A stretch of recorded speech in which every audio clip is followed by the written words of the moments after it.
నాకు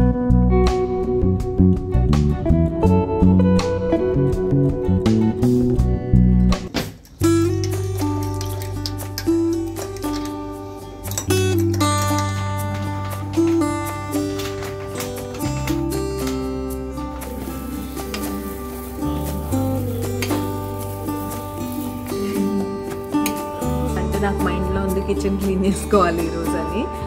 అంటే మామూలు క్యాబినెట్స్ ఇప్పుడే just 8:50. Please wake up. You enjoyed your sleep?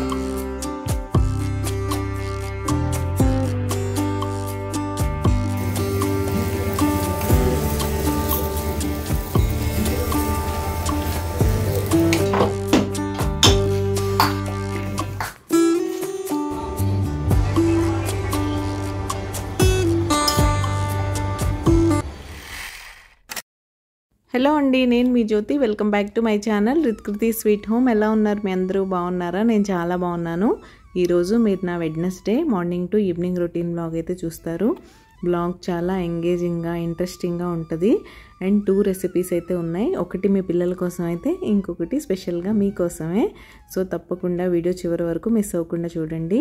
ఇక్కడైతే మార్నింగే ముగ్గు పెట్టేసుకున్నాను, చూసారు కదా. పూజ కూడా అయిపోయింది కాఫీ కన్నా ముందే.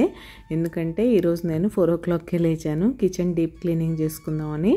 అంటే డైలీ వీక్లీ చేసే క్యాబినెట్స్ క్లీనింగ్ లోపల అవన్నీ తర్వాతనే చేసుకోవచ్చు కానీ, బట్ ఈరోజు కొంచెం డస్టింగ్ అవన్నీ చేసేది ఉంది. క్యాబినెట్స్ అప్పర్ పార్ట్ ఉంది కదా, అదంతా క్లీన్ చేశాను శ్రావణ మాసం కోసం అని. అందుకని 4 o'clockకే లేచాను. బట్ నేను ఆ వీడియో ఏం రికార్డ్ చేయలేదు. ఆఫ్టర్నూన్ చేసేవన్నీ మీతో షేర్ చేస్తాను. ఇక్కడైతే మార్నింగ్ పూజ అయిపోయింది కదా, అయిపోయిన తర్వాత చక్కగా ఒక మంచి కాఫీ తాగేసిన తర్వాత ఇప్పుడు టైం అరౌండ్ 6:30 అలా అవుతుంది. ఆ టైంకి నేనైతే ఇక్కడ లంచ్ ప్రిపేర్ చేయడానికి వచ్చేసాను. నిన్న వీడియోలో చెప్పినట్టే ఈరోజు మా పాపకి హాలిడే, ఓన్లీ మా హస్బెండ్ కోసమే కాబట్టి ఆయన కోసం చపాతీ ఎగ్ కర్రీ అయితే చేసేస్తున్నాను. కర్రీ ఆఫ్టర్నూన్ పాపకు కూడా ఉంటుంది. ఇంకా మన సంగతి చూడాలి. నేను ఏం చేశాను ఏంటి అనేది వీడియో చివరి వరకు చూస్తే మీకే అర్థమవుతుంది. సో మిస్ అవ్వకుండా చూస్తూ ఉండండి. చెప్పాను కదా ఎగ్ కర్రీ కోసం అని ఆనియన్స్ అయితే కట్ చేసుకుంటున్నాను. ఇంకా మీకు నా simple recipes, easy cooking and life style blogging ఎలా అనిపిస్తుంది? మీకు కనుక మన వీడియోస్ నచ్చుతున్నట్టయితే ప్లీజ్ లైక్ చేసి మీ ఫ్రెండ్స్ అండ్ ఫ్యామిలీకి షేర్ చేయండి. మీ లైక్ నాకు చాలా ఇంపార్టెంట్. మీరు లైక్ చేస్తే మన వీడియోస్కి రీచ్ పెరుగుతుంది. రీచ్ పెరిగితే ఇలాంటి మరిన్ని వీడియోస్ చేయడానికి బోల్డంత మోటివేషన్ అయితే వస్తుంది. సో తప్పకుండా ఒక చిన్న లైక్ అయితే ఇచ్చి వీడియో చూడడం కంటిన్యూ చేయండి. అండ్ ఈరోజు కిచెన్ క్లీనింగ్ ఎలాగో మార్నింగే అయిపోయింది కదా. సో ఆఫ్టర్నూన్ కిచెన్ వర్క్ కొంచెం తక్కువ ఉందని మార్నింగ్ టైంలోనే మొన్న నాది మా పాపది వార్డ్రోబ్స్ అన్నీ సెట్ చేశాను కదా, కొంచెం యూజ్ చేయనివి డీక్లటర్ చేసి, అంటే డీక్లటర్ చేసినవి ఎక్కడా పెట్టలేదు, అదే షెల్ఫ్లో ఒక సైడ్కి పెట్టేసి సర్దాను. అలానే ఈరోజు మా వారిది అయితే సర్దాను. వెరీ రేర్గా సర్దుతూ ఉంటా. మావి 4 సార్లు సర్దుకుంటే ఆయనది ఒక్కసారి సర్దితే సరిపోద్ది. అంత నీట్గా మెయింటైన్ చేస్తారు. అయినా సరే కొన్ని ఎథనిక్ వేర్ అలాంటివన్నీ బాగా కిందే ఉండిపోయినాయి. పైన ఏమి ఉంటే అవే వేసేసుకుంటున్నారు. ఇప్పుడు బాగా ఇక్కడ హ్యూమిడ్ వెదర్ కదా, ఈ స్వెట్కి కొంచెం ఎథనిక్ వేర్లో కూడా కాటన్ అయితే బాగుంటాయి కదా, అలాంటివన్నీ తీసి పైన అయితే పెట్టాను. సో వార్డ్రోబ్ రీఅరేంజ్ చేస్తున్నప్పుడు మనకి ఇలాంటివే బెనిఫిట్స్ అనమాట. యూజ్ చేయనివన్నీ కొన్ని మనలాగా అన్నీ ఆలోచించి గుర్తుపెట్టుకొని మగవాళ్ళు వేసుకోరు కాబట్టి వాళ్ళ వార్డ్రోబ్ని మనమే ఎప్పటికప్పుడు రీసెట్ చేస్తూ ఉండాలి. అప్పుడే వాళ్ళు మర్చిపోయిన బట్టలు కూడా బయటికి వస్తాయి. అలాంటివన్నీ వాళ్ళు వేసుకోగలుగుతారు. మీరేమంటారు? మీ హస్బెండ్స్ వార్డ్రోబ్ ఎలా మెయింటైన్ చేస్తారు? నేను ఇన్స్టాలో అక్కడిక్కడ చాలా రీల్స్ చూస్తుంటాను. కొంతమంది ఎంత నీట్గా పెట్టినా సరే టక్మని ఒకటి లాగేస్తూ ఉంటారు, మిగతావన్నీ పడిపోతాయి, మళ్ళీ సర్దుకుంటున్నట్టు చూపిస్తారు కదా. మా వారు మాత్రం ఎప్పుడు అలా చేయలేదు. ఎంత జాగ్రత్తగా తీసుకొని ఎంత నీట్గా మెయింటైన్ చేస్తారో. ఎందుకంటే అది మనం ఒకసారి సర్దడానికి ఎంత కష్టపడతామో ఆయనకి తెలుసు. అందుకే దాన్ని నీట్గా మెయింటైన్ చేస్తారనమాట. ఇక్కడ ఫైనల్గా సింపుల్గా ఎగ్ కర్రీయే చేశాను. ఎగ్ బుర్జీ కాదు, బాయిల్ చేసి, కాబట్టి ఆ రెసిపీ నేను కంప్లీట్గా రికార్డ్ చేయలేదు. ఇక్కడైతే ఆనియన్స్ కొంచెం ఎక్కువే పడతాయి. ఈరోజు కూడా నేను చాపర్ ఎందుకు యూజ్ చేయలేదు నాకు అర్థం కాలేదు. కూర్చొని నిలబడి ఆనియన్స్ అయితే కట్ చేస్తున్నాను. చాపింగ్ బోర్డ్ కోసం వెతికాను చాలాసేపు, అది ఎక్కడుందో కనపడలేదు. తీరా చూస్తే అది డైనింగ్ టేబుల్ మీద ఉంది, తర్వాత దొరికింది. ఇంకా ప్లేట్లో పెట్టి కట్ చేస్తున్నాను. యూజువల్గా నేను ఇలా కట్ చేయను, చాలామంది చేస్తూ ఉంటారు కానీ ప్లేట్స్ మీద గీతలు పడిపోతాయని నేనైతే కట్ చేయను. వుడెన్ బోర్డ్ ఒకటి ఉండేది, అది కూడా పాడైపోయింది. సరే కదా అని ఇంక ఈరోజుకి అలా కానిచ్చేసాను. కర్రీ ప్రిపరేషన్ అయితే స్టార్ట్ అయిపోయింది. ఇంకా మీరేం చేస్తున్నారు? రేపు అంటే ఈ వీడియో లైవ్ అయ్యే రోజే శ్రావణ శుక్రవారం. మరి పూజ ఏర్పాట్లు అన్నీ చేసేసుకున్నారా? మొదటి శుక్రవారం పూజకి రెడీ చేసేసుకున్నారా? ఇల్లంతా ఆల్రెడీ ఈ వీడియో లైవ్ అయ్యే టైంకి క్లీనింగ్ అయితే అయిపోయి ఉంటుంది కదా, అయిపోతేనే మనం పూజ చేసుకోవడం కుదురుతుంది. కాబట్టి బాగా అలసిపోయి ఉంటారు కదా. కొంచెం శ్రావణ మాసంలో ఇంకెక్కువ క్లీనింగ్, డస్టింగ్ స్ట్రెస్ ఉండదు కాబట్టి కాస్త రెస్ట్ అయితే తీసుకోవడానికి ట్రై చేయండి. ఇంకా మనం మల్టీ టాస్కింగ్ చేస్తూ ఉంటేనే ఇంట్లో పనులు అవుతాయి కాబట్టి ఆనియన్స్ మగ్గేలోపు ఇక్కడ చపాతీ పిండి కూడా కలిపేస్తున్నాను. ఫైనల్గా ఇదైతే కర్రీ మ్యాజిక్లా రెడీ అయిపోయింది కదా, కాదు, మినిమం 10 మినిట్స్ అయితే పడుతుంది. పక్కన పాలు పొంగే, వాటిని అయితే ఇగ్నోర్ చేసేయండి, తర్వాత ఒకేసారి క్లీన్ చేసేసుకుందాం మనం స్టవ్. అది సంగతి. ఇలా ఎగ్ కర్రీ అయితే రెడీ అయిపోయింది. ఎగ్స్ కూడా 2 ఉన్నాయి, ఇంకా తెప్పించలేదు ఎందుకంటే శ్రావణ మాసంలో ఉండవు కాబట్టి. ఎప్పుడైనా సండే చేస్తే మా పాప కోసం మాత్రం చేస్తాను. అండ్ ఇక్కడ యమ్మీ చపాతీ కూడా రెడీ అయిపోయింది. చక్కగా స్క్వేర్ షేప్లో చేశాను, ట్రయాంగిల్ పరాటా కాకుండా స్క్వేర్ షేప్లో చేశాను అనమాట, ఫోల్డ్ చేసి. నాకు ట్రయాంగిల్ కన్నా ఎందుకో ఇదే ఇష్టం అనిపిస్తుంది. అండ్ ఇలా ఫోల్డ్ చేసే చపాతీస్ మీరు నార్మల్గా చేసే వాటికన్నా కొంచెం మెత్తగా ఉంటాయి, బాక్స్లోకి తీసుకెళ్ళినా సరే. ఇంతకీ మీరు చపాతీస్ ఎలా చేస్తారనేది నాతో చెప్పడం మర్చిపోకండి. ఇదైతే ఫైనల్గా మా వారి లంచ్ బాక్స్. పెరుగుతో పాటు ఫ్రూట్స్, ప్లమ్ అండ్ ఇవి జామున్, నేరేడు పళ్ళు అవైతే పెట్టేశాను. ఇంకా ఫైనల్గా ఆయన బాక్స్ తీసుకొని ఆఫీస్కి అయితే వెళ్ళిపోయారు. మనం కాసేపు రిలాక్స్ అయ్యే టైం దొరికింది. Good morning. ఇప్పుడే మా వారు వెళ్ళారు. ఆయన వెళ్ళేసరికి ఇది మన పరిస్థితి. ఇవాళ పొద్దున్నే త్వరగా లేచేసాను, ఎందుకో అలా మెలకు వచ్చేసింది. అంటే నాకు మైండ్లో ఉంది కిచెన్ క్లీన్ చేసుకోవాలి ఈరోజు అని. అంటే మామూలు క్యాబినెట్స్ అలాంటివన్నీ వీక్లీ కింద క్లీన్ చేసేస్తాను కదా, అవైతే ఆఫ్టర్నూన్ అన్నా చేసుకోవచ్చు. కానీ ఇదేంటంటే కొంచెం బూజులు అవి కొట్టేద్దాం. అదే ఇంకా శ్రావణ మాసం కూడా వచ్చేసింది కదా, మర్చిపోయాను. ఇల్లంతా మొన్న సండే ఒకసారి అలా అనేసాము. కిచెన్ మాత్రం ఆ రోజు అక్కడ వంట అవుతుందని చేయలేదు, ఆ రోజు నుంచి కుదరలేదు. మండే కుదరలా, నిన్న మంగళవారం అంటే కుదరలా. సరే ఇంక ఈరోజు చేసేసుకుందామని పొద్దున్నే 4 o'clockకి మెలకు వచ్చింది. సరే లేచేసి ముందు కిచెన్ అదంతా బూజులు దుమ్ము అదంతా చేసేసాను. లోపల క్యాబినెట్స్ మాత్రం క్లీన్ చేయాలి, అది ఇప్పుడు మీతో షేర్ చేస్తా. 4 o'clockకి మార్నింగ్ మనం కంఫర్టబుల్ డ్రెస్లో ఉంటాం కాబట్టి అప్పుడే నేను కెమెరా పెట్టలేదు, రికార్డ్ చేయలేదు. సో అది మా ఆఫ్టర్నూన్ చేసేది మాత్రం మీతో రికార్డ్ చేసి షేర్ చేస్తాను. అది సంగతి. పెండ్ వేసుకొని కూర్చున్నాను. ఒక 5 minutes ఇలా కూర్చుంటే కానీ ఈ చెమటలన్నీ తగ్గవు. తర్వాత వాషింగ్ మిషన్ ఆల్రెడీ ఆన్ చేశాను, అయిపోయింది. బయట వెదర్ చూపిస్తా, బాగా చల్లగా ఉంది. ఈరోజు వర్షం అని చెప్తున్నారు. నిన్న కూడా ఫుల్ డే క్లౌడీగానే ఉంది. నేను వేసిన బట్టలు ఇంకా ఆరలేదు, వాటిని అడ్జస్ట్ చేసి ఇప్పుడు వాష్ చేసిన బట్టలు అంటే ఆరేస్తాను. మార్నింగ్ వేసాను, ఆవేశంగా ఎండ వచ్చేస్తుందని నేను ఎర్లీగా లేచాను కాబట్టి యూజువల్గా ఎండ వస్తుందేమని వేసాను. ఇప్పుడు 8:15 అయింది, అయినా సరే ఎండ మాత్రం రాలేదు. చాలా క్లౌడీగా చీకటిగా ఉంది, లైట్లు లేకపోతే ఇంట్లో. సో అది మీకు బయట వెదర్ కూడా చూపిస్తాను. బట్టలు అయితే ఆరేసుకుందాం, కిచెన్ క్లీన్ చేసుకుందాం. తర్వాత ఇంకా నా కోసం జ్యూస్ వేసుకోవాలి. మా అమ్మాయికి వాళ్ళ హాలిడే, నిన్నే చెప్పాను కదా వీడియోలో. ఇక్కడ శ్రావణ శివరాత్రి ఈరోజు. నేను చెప్పినట్టే వాళ్ళకి ముందే స్టార్ట్ అయిపోద్ది, మనకన్నా 15 days కాబట్టి తను ఫుల్ స్లీప్లో ఉంది. 8:15 కదా. వాళ్ళ డాడీ వెళ్తూ లేపి బాయ్ అయితే చెప్పారు, కదిలింది, మరి ఇంకా లేవలేదు. మనమైతే లేపుదాం, కొంచెంసేపు పడుకొనిద్దాం, హాలిడే కదా, హ్యాపీగా పడుకొనిద్దాం. పడుకునే వాళ్ళు డిస్టర్బ్ చేయడం నాకు ఇష్టం ఉండదు. పాపం రోజు 6 o'clockకి లేచి రెడీగా వెళ్తుంటే బాధ అనిపిస్తుంది కదా. ఈరోజు ఇంకా పడుకొనిద్దాం. బ్లాగ్ అయితే కంటిన్యూ అవుద్ది, మీరు ఈవినింగ్ వరకు చూస్తూ ఉండండి, చాలా ఇంట్రెస్టింగ్గా ఎంగేజింగ్గా ఉంటుంది. ఇంకా బయట వెదర్ అయితే ఇలా ఉంది, క్లౌడీగా, అస్సలు ఎండ అనేది లేకుండా. కర్టన్స్ వేసుకొని ఇంట్లో కూర్చుంటే నైటా డేనా అన్నంత డౌట్ వస్తుంది. సరే ఇంక ఇలా ఉంది వెదర్, ఎండ వస్తుందా రాదా అని అనుకునే లోపే వర్షం మాత్రం వచ్చేసింది. నేను ఇలా చూసి అలా లోపలికి వెళ్ళానో లేదో సౌండ్ వచ్చేసింది బాగా. ఏంటని బయటకు వచ్చి చూస్తే ఫుల్ వర్షం అయితే వచ్చింది. కరివేపాకు మొక్క నిన్న కూడా చూపించాను కదా, భలే ఫ్రెష్గా ఉంది. అలా లోపలికి వెళ్ళానో లేదో ఇలా హెవీగా వర్షం అయితే స్టార్ట్ అయిపోయింది. ఇంకా మా వారు కూడా ఫోన్ చేశారు, తను ఇంకా ఆన్ ద వేలోనే ఉన్నారు, ఇంకా ఆఫీస్కి కూడా రీచ్ అవ్వలేదు. పెద్ద క్లౌడ్ బర్స్ట్ అయింది ఇక్కడ, మీ దగ్గర వస్తుందా వర్షం అని అడిగారు. వస్తుంది, మనకు కూడా ఇప్పుడే స్టార్ట్ అయిందన్న. ఇంకా టైం అయిపోతుంది కదా, మా అమ్మాయిని లేపేద్దాం. తల్లి గుడ్ మార్నింగ్. గుడ్ మార్నింగ్ తల్లి. Happy holiday. How are you తల్లి? ఫైన్. ఓకే. టైం ఎంత అయిందో తెలుసా? 8:50. Please wake up. You enjoyed your sleep? नींद पूरी होगी? Okay. Please wake up. Good morning చెప్పు. Happy holiday.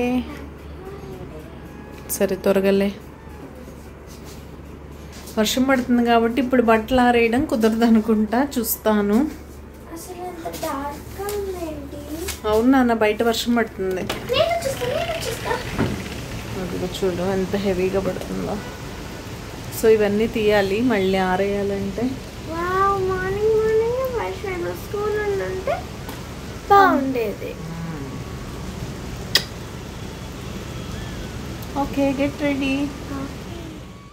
అది వర్షం బట్టల స్టోరీ అయితే. సో ఇంకా ఈ రోజుకి బట్టల పని పెట్టుకోకపోతేనే మంచిది అనిపిస్తుంది. ఇంకా ఫర్దర్ కొన్ని అయితే వేసాను కదా, వాటి వరకు ఎలాగోలా అడ్జస్ట్ చేసి ఆరబెట్టాను. స్టాండ్ లోపలికి తీసుకొచ్చి ఫ్యాన్ వేసి పెట్టాను. ఇంక ఇది మా దగ్గర నేను మా అమ్మాయి ఒక 4-5 వాడితే మా వారికి మాత్రం ఒకటే ఇస్తాను. ఇందులో ఆయన ఎత్నిక్ వేర్ రెగ్యులర్గా యూజ్ చేయని బట్టలు అవన్నీ వేసి పెట్టేస్తాను అనమాట. ఇందులోంచే కొన్ని కాటన్ ఎత్నిక్ వేర్ అయితే తీసి పక్కన పెట్టి రెగ్యులర్గా యూజ్ చేస్తున్నారు కొన్ని, అవైతే లోపల పెట్టేశాను. ఇంకా కొన్ని స్వెట్ షర్ట్స్ అలాంటివన్నీ పైన షర్ట్స్లో మిక్స్ అయిపోయి ఉన్నాయి, వాటిని తీసి సపరేట్గా కింద పెట్టేశాను. తర్వాత ఇవైతే తన స్పోర్ట్స్ వేర్, ఎప్పుడన్నా బ్యాడ్మింటన్ క్రికెట్ ఆడినప్పుడు వేసుకుంటూ ఉంటారు. అవి కూడా బ్యాక్ సైడ్కి అయిపోయినాయి. షార్ట్స్ ఇప్పుడు యూజ్ చేస్తూ ఉంటారు కాబట్టి అవి ఒక సైడ్కి అలా సర్దేసుకున్నాను. ఇలా ఇవన్నీ ఎప్పటికప్పుడు కొంచెం చూసుకొని మనం 2 వీక్స్కి ఒకసారి అలా సర్దుకుంటేనే బాగుంటుంది. లేదు ఒకేసారి పని పెట్టేసుకుంటే బోల్డ్ అంత స్ట్రెస్ఫుల్గా అనిపిస్తుంది. ఏ క్యాబినెట్ అయినా సరే మీరు ఒక్కసారి క్రాస్ చెక్ చేసుకోవడం అలవాటు చేసుకోండి. అది మీరు వీక్లీ చేస్తారా 2 వీక్స్ చేస్తారా అనేది మీ క్లీనింగ్ స్కెడ్యూల్ మీద డిపెండ్ అయి ఉంటుంది. నేనైతే యూజువల్గా వీక్లీ, నాది మా అమ్మాయిది మాత్రం కంపల్సరీ వీక్లీ చెక్ చేస్తాను, సరి చేస్తూనే ఉంటాను. మా వారిది కొంచెం ఒక్కొక్క వారం పట్టించుకోకపోయినా పర్లేదు. చెప్పానుగా మావి 4 టైమ్స్ చేస్తే ఆయనది ఒక్కసారి చేస్తానంటే మంత్లీ వన్స్ చేస్తే సరిపోద్ది అనమాట. నాది మా అమ్మాయిది మాత్రం వీక్లీ వన్స్ చేయాలి. అమ్మాయిలు పిల్లలు అంటే ఆ మాత్రం ఉంటుంది కదా మెస్. మనకు బట్టలు కూడా ఎక్కువే వీళ్ళతో పోలిస్తే, కాబట్టి కొంచెం ఆర్గనైజింగ్ ఎక్కువే ఉంటుంది బట్టలతో పోలిస్తే. అది ఇంతకీ మీరు సబ్స్క్రైబ్ చేసుకున్నారా లేదా? మీరు ఎవరైనా సబ్స్క్రైబ్ చేసుకోకుండా మన వీడియోస్ చూసినట్లయితే ప్లీజ్ సబ్స్క్రైబ్ చేసుకొని నన్ను సపోర్ట్ చేయండి. సబ్స్క్రైబ్ చేసుకున్న తర్వాత బెల్ ఐకాన్ ట్యాప్ చేస్తే 3 ఆప్షన్స్ వస్తాయి. అందులో ఆల్ సెలెక్ట్ చేసుకుంటే నేను ఎప్పుడు వీడియో అప్లోడ్ చేసినా మీ మొబైల్కి నోటిఫికేషన్ వచ్చేస్తుంది. సో మీ దగ్గర ఫ్రీ టైం ఉన్నప్పుడు చూసేయచ్చు. ఇంతకీ హైప్ ఆప్షన్ మీకు యాక్టివేట్ అయిందా లేదా? అయితే మాత్రం తప్పకుండా మన వీడియోని లైక్ చేసి హైప్ చేయండి. రీచ్ పెరుగుతుంది కదా, నాకు కొంచెం మోటివేటింగ్గా ఉంటుంది. ఇలా ఫైనల్గా బట్టలన్నీ పెట్టేశాను. దీని తర్వాత లంచ్ చేసేసి ఆ తర్వాత కిచెన్లోకి వెళ్తానమాట. లంచ్లోనే మన కోసం ఒక యమ్మీ రెసిపీ అయితే షేర్ చేస్తాను. మా అమ్మాయికి ఎలాగో ఎగ్ కర్రీ ఉంది కదా, దానికి తోడు రసం కూడా చేశాను కాబట్టి తనది తినేస్తుంది. అండ్ మనం ఏం తింటాం అనేది షేర్ చేస్తాను. చాలా బాగుంటుంది, తప్పకుండా ట్రై చేద్దరు మీరు కూడా. అండ్ ఇక్కడ ఫైనల్గా టీ షర్ట్స్ బట్టలు అన్నీ అయిపోయినాయి. ప్యాంట్స్ కూడా హ్యాంగ్ చేశాను, నైట్ డ్రెస్సెస్ అన్నీ సర్దేశాను. ఇంకా ఫైనల్గా ఇన్నర్ వేర్ కూడా నీట్గా ఆర్గనైజ్ చేసి పెట్టేశాను. చూసారా ఎంత నీట్గా ఉందో షెల్ఫ్. ఇది మనం ఒక వారం 10 రోజుల తర్వాత చూసినా కూడా ఇంతే నీట్గా ఉంటుంది, అస్సలు మిస్ అవ్వనివ్వరు. కానీ మనమే అలా ముందుకు వెనక్కి చేసి సర్దుతాం అనమాట. ఇంకా మన రెసిపీలోకి అయితే వెళ్ళిపోదాం. ఈరోజు నాకు ఎందుకో బాగా ఆనియన్ పరాటా తినాలనిపించింది. ప్యాస్కా పరాటా ఇక్కడ బాగా ఫేమస్, చాలా బాగుంటుంది అండ్ ఈజీగా కూడా చేసుకోవచ్చు. పిల్లలు అంటారా, ఇది పిల్లలు తినలేరు ఎందుకంటే ఆనియన్ పరాటా కదా, కొంచెం ఘాటుగా ఉంటుంది. పన్నీర్ పరాటా తర్వాత నాకు ఆనియన్ పరాటానే ఇష్టం. మనం ఈ స్పైసెస్ కూడా వేస్తాం కాబట్టి ఇంకొంచెం ఘాటుగా ఉంటుంది. మీరు కర్డ్తో తినండి, టేస్ట్ అసలు వేరే లెవెల్లో ఉంటుంది. ముందుగా ఆనియన్స్ సన్నగా చాప్ చేసుకోండి. కొంతమంది పొడవుగా కూడా కట్ చేసుకుంటారు, అది మీ ఇష్టం. నేనైతే సన్నగా చిన్నగా కట్ చేసుకున్నాను. అందులో అన్ని డ్రై స్పైసెస్ వేసుకోండి. పసుపు, ఉప్పు, కారం, ధనియా పౌడర్, కొంచెం కసూరి మేతి వేసుకొని చక్కగా మిక్స్ చేసుకోండి. మీ దగ్గర ఉంటే ఇప్పుడు మీరు ఇది కూడా వేసుకోవచ్చు, కొత్తిమీర కూడా. నేనైతే వేయలేదులేండి. డైజెషన్ బాగా అవ్వడానికి ఇక్కడ పరాటాస్లో కంపల్సరీ అజ్వైన్ అయితే యాడ్ చేస్తారు, వాము. అది కూడా నేను యాడ్ చేయలేదు. ఇంకా మనం తినే రెండింటికి డైజెషన్ ఇష్యూ ఏం వస్తుందిలేండి. వీళ్ళంటే 3 పూట్లు అవే తింటారు కాబట్టి వేసుకుంటూ ఉంటారు. అది ఇంక ఇప్పుడైతే ఫిల్లింగ్ ఎలా చేయాలో తెలుసు కదా. నేను చాలాసార్లు పన్నీర్ పరాటా, కీమా పరాటా చేస్తున్నప్పుడు చూపెట్టాను. మీరు చపాతీ నొక్కుంటున్నప్పుడు ఎడ్జెస్లో పలచగా ఉండేలాగా, మధ్యలో కొంచెం మందంగా ఉండేలాగా నొక్కుకోవాలి ఎప్పుడైనా స్టఫ్డ్ పరాటాస్ చేసేప్పుడు. సో దట్ మధ్యలోంచి పిండి బయటకు రాకుండా ఉంటుంది. సో చక్కగా ఎక్కువ ఆనియన్స్ పెట్టుకున్నాను. అసలు ముక్కకి బోల్డెన్ ఆనియన్స్ తగులుతూ ఉంటే టేస్ట్ మాత్రం చాలా చాలా బాగుంటుంది. ఇంతకీ మీరు ఎవరైనా ఆనియన్ పరాటా ట్రై చేశారా? ట్రై చేయకపోతే తప్పకుండా ట్రై చేయండి. మీ ఫేవరెట్ పరాటా ఏంటనేది కూడా నాతో చెప్పండి. యూజువల్గా నేను వింటర్స్లో ఒక్కసారైనా చేసుకుంటాను, కానీ ఈ వింటర్లో మిస్ అయిపోయింది. ఈరోజు ఎందుకో క్రేవింగ్ అనిపించింది. ఎప్పుడు ఇంట్లో వాళ్ళ కోసం, మన హస్బెండ్స్ కోసం, పిల్లల కోసమే కాదు, అప్పుడప్పుడు మన కోసం మనం కూడా మనకి ఇష్టమైనవి చేసుకుంటూ ఉండాలి. అప్పుడే కొంచెం సెల్ఫ్ సాటిస్ఫాక్షన్గా, హ్యాపీగా ఉంటుంది. అండ్ పరాటా స్టఫింగ్ చేసి నీట్గా సీల్ చేసేసుకున్న తర్వాత ఎప్పుడు గట్టిగా ప్రెస్ చేసేసి నొక్కకూడదు. మొత్తం స్టఫింగ్ అంతా బయటకు వచ్చేస్తుంది. బేలన్ని జస్ట్ అలా లైట్గా పైన మీకు చపాతీ అంతా పల్చగా అయ్యే వరకు నొక్కుకోండి లైట్గా. ఇంకా మామూలే కదా, నూనె లేనిదే పరాటా అయితే రెడీ అవ్వదు. నూనె వేయకుండా కాలిస్తే బాగోదు. మీరు అబ్జర్వ్ చేస్తే నేను ఇంకా గ్యాస్ స్టవ్ క్లీన్ చేయలేదు చూసారా. ఎందుకంటే మార్నింగ్ బ్రేక్ఫాస్ట్ తర్వాత అటు వెళ్ళిపోయాను ఆ వార్డ్రోబ్స్ అవన్నీ సర్దడానికి. సరే ఎలాగో మన కిచెన్ క్యాబినెట్స్ క్లీనింగ్ పని కూడా ఉంది కదా, అన్నీ ఒకేసారి చేసుకుందామని అలా పోస్ట్పోన్ చేశాను. అప్పుడప్పుడు అంతే, చూసినట్టు అన్నీ టైం టు టైం చేసేస్తే మనం ఎందుకు అవుతాం చెప్పండి. సో వీడియో అంటే అన్నీ చూపించాలి. ఎప్పుడు నీట్గా ఉన్న కిచెనే కాదు, అప్పుడప్పుడు నా కిచెన్, నా స్టవ్ కూడా మెస్సీగా ఉంటుంది అనమాట. ఇలా ఫైనల్గా నాకు కావాల్సిన favourite and yummy paratha ready అయిపోయింది. మా అమ్మాయి అన్నం తినేసింది. నేనైతే పరాటాతో హ్యాపీగా నా లంచ్ ఎంజాయ్ చేసేసాను. ఇంకా కొంచెం సేపు జస్ట్ అలా కూర్చొని రిలాక్స్ అయిన తర్వాత ఇవన్నీ సర్దుతున్నాను. ఇక్కడ చాలా ఖాళీ అయిపోయినాయి ఉన్నాయి, అవన్నీ ప్యాకెట్స్లో ఉండిపోయినాయి అనమాట. సో ఆ ప్యాకెట్స్లో ఉన్నవన్నీ రీఫిల్ చేసి పెట్టేసామంటే మనకి యాక్సెస్ చేసుకోవడానికి ఈజీగా ఉంటుంది. ఈ ప్యాకెట్స్ అన్నీ ఇక్కడ ఉంటే మెస్సీగా ఉంటుంది, రీఫిల్ చేసేసుకుంటే బాగుంటుంది. ఈ పని కూడా మీరు వారానికి ఒకసారి, 10 డేస్కి ఒకసారి కంపల్సరీ క్రాస్ చెక్ చేసి చేసుకునేలా ప్లాన్ చేసుకుంటే మీకే ఈజీగా ఉంటుంది.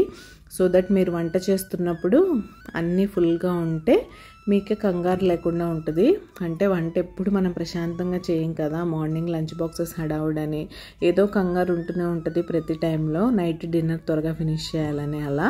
సో ఇలాంటి కంగారులన్నీ పోవాలంటే ఎప్పటికప్పుడు ఖాళీ అయిపోయిన డబ్బాలన్నింటిలో మీరు క్లీన్ చేసి చేసుకుంటారో, క్లీన్ చేయకుండా చేసుకుంటారో, మీ కంఫర్ట్ని బట్టి మీరు ఎలా మెయింటైన్ చేస్తారనే దాన్ని బట్టి నీట్గా రీఫిల్ చేసుకొని పెట్టేసుకోండి. ఫైనల్గా ఇక్కడ కూడా ఒక చేయి అయితే వేసేసాను. డ్రై ఫ్రూట్స్, రెగ్యులర్ స్పైసెస్, పంచదార, టీ పొడి అవన్నీ పెడతాను కదా, అవి కూడా ముందు వెనక అయితే పనిలో పని వాటిని కూడా ఒకసారి సర్దేసి బయట నుంచి నీట్గా క్యాబినెట్స్ అన్నీ క్లీన్ చేస్తాను. ఇక్కడైతే టీ పొడి అయిపోతే టీ పొడి కూడా రీఫిల్ చేసి పెట్టేసుకుంటున్నాను. రోజు ఈవినింగ్ మరి మంచి టీ తాగాలంటే టీ పొడి అయితే ఉండాలి కదా, అది సంగతి. అలా ఎప్పటి పని అప్పుడు నీట్గా చేసేసుకుంటూ ఉంటే బాగుంటుంది. ఇది యాక్చువల్గా సర్దాలని లేదు, నా లిస్ట్లో ఆ రెండే ఉన్నాయి. సరే పనిలో పని ఓపెన్ చేయగానే ఇది కూడా మెస్సీగా అనిపించింది. ఒక్కసారి ఒక చేయి అలా వేసేసాం అనుకోండి, ఈజీగా అయిపోద్ది. అండ్ ఇంక ఈవినింగ్ అయిపోయింది, మా పాప క్రికెట్ నుంచి వచ్చేసింది, స్నాక్ టైం. ఈరోజు మీ పిల్లల కోసం కూడా స్నాక్లో యమ్మీగా చీజ్ బ్రెడ్ ఎలా చేసుకోవాలో చూపిస్తాను. చాలా ఈజీగా ఇంట్లోనే చేసుకోవచ్చు, అదిరిపోద్ది టేస్ట్ అయితే. ఈ చీజ్ బ్రెడ్కి ఇలా గ్రేట్ చేసిన చీజ్ కన్నా చీజ్ స్లైసెస్ ఉంటాయి కదా మనం శాండ్విచ్కి వాడతాం, అలాంటివి యూస్ చేస్తే బాగుంటుంది. కానీ నా దగ్గర ఈరోజు అవి లేవు, అందుకే క్యూబ్స్లో ఉన్న చీజ్ని ఇలా గ్రేట్ చేసి వేసాను. ముందుగా కొంచెం నెయ్యి యాడ్ చేసి దాని మీద ఒక బ్రెడ్ స్లైస్ పెట్టి ఈ గ్రేట్ చేసిన చీజ్, చిల్లీ ఫ్లేక్స్, ఆరిగానో, కొద్దిగా సాల్ట్ స్ప్రింకిల్ చేయండి. అంతే. పైనుంచి ఇంకో స్లైస్ పెట్టేసి బోత్ సైడ్స్ కాల్ చేసుకున్నారంటే చక్కగా చీజ్ అయితే మెల్ట్ అయిపోతుంది. మంచిగా చీజ్ శాండ్విచ్ అంటారో, చీజ్ బ్రెడ్ అంటారో, మీరు ఏదన్నా అనండి, పిల్లలు అయితే బాగా లైక్ చేస్తారు. మళ్ళీ చేయమని అడుగుతారు మీరు ఒక్కసారి చేసి పెట్టారంటే. సో తప్పకుండా ట్రై చేసి మీకు ఎలా వచ్చిందో నాతో చెప్పడం మర్చిపోకండి. నాకు మంచి లవ్లీ కామెంట్స్ అయితే వస్తున్నాయి. లైక్ మీ వంటలు చాలా ఈజీగా ప్రిపేర్ చేసుకునేలా ఉంటాయి, సింపుల్గా అని. So that means a lot నాకు. సో ఇలాంటి మరిన్ని రెసిపీస్ మీ ముందుకైతే తీసుకొస్తాను. చీజ్ బ్రెడ్ మాత్రం తప్పకుండా ట్రై చేయండి. సో ఇదండి ఈరోజు ఈవినింగ్తో ఈ వీడియో అయితే ఎండ్ చేసేస్తున్నాను. రేపు మరొక మంచి వీడియోతో మళ్ళీ మీ ముందుకైతే వచ్చేస్తాను. అంతవరకు keep smiling, see you tomorrow, take care, don't forget to subscribe. So ఫైనల్గా మనం చూసారా చీజ్ బ్రెడ్ ఇలా అయితే రెడీ అయిపోయింది. రేపు మళ్ళీ కలుస్తాను. అంతవరకు బాయ్.